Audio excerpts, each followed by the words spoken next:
So mga tol, alam po ng karamihan na dinurog lang po sa ating pambatong former 3 Division World Champion angas ng Pinas Janrail Casimero. Ang pambato ng Mexico na si Saul Sanchez ay mahigit isang linggo na po ang nagdaan kung saan niya nakuha ang panalo by round 1 technical knockout. Hindi po kinaya ang lakas sa ating pambato ni Saul Sanchez mga tol. Ay nakita po natin ay sa unang pitik pa po ni Janrail Casimero ay napatagilid itong si Saul Sanchez na tamaan po siya sa gilid at napatukod yung gloves niya sa lona. Kaya nabilangan po siya ng referee ng knockout. At sa pangalawa mga tol, at nagkapalitan po ng mga sulit na kombinasyon mga tol. Hanggang natamaan po siya sa lip hook ni Janrail Casimero. Doon na po narugi itong si Saul Sanchez. At alam po ni Janrail Casimero mga tol, na hilong-hilo na itong si Saul Sanchez. Doon na niratratan po niya ng mga sulit na kombinasyon hanggang itinigil na lang po ang laban sa referee mga tol, na ihinto na ang laban dahil po ay hilong-hilo na talaga itong si Saul Sanchez. Baka ano pa ang sasapitin niya.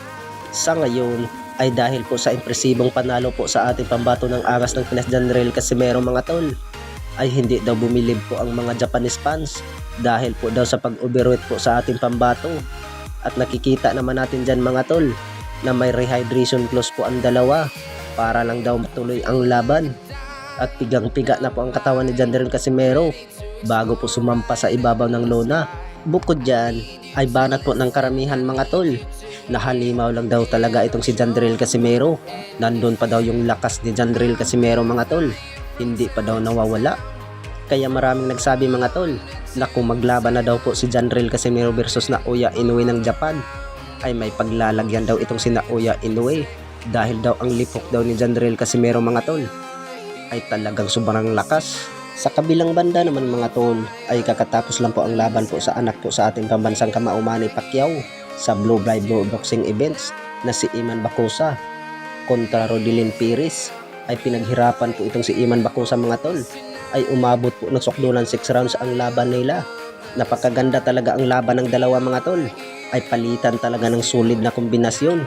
Nakuha pa rin ang panalo ni Iman Bacosa by majority decision at umiscore po ang isang judge mga tol ng 58-58 at umiscore ang dalawang hurado mga tol pabor kay Bacosa 58-56. Umarangkada na po ang kartada ni Iman Bacosa mga tol ng 5 wins and 4 knockouts at walang talo. At itong si Rodilyn Perez mga tol ay may kartada ng 4 wins, 3 knockouts at may 2 talo.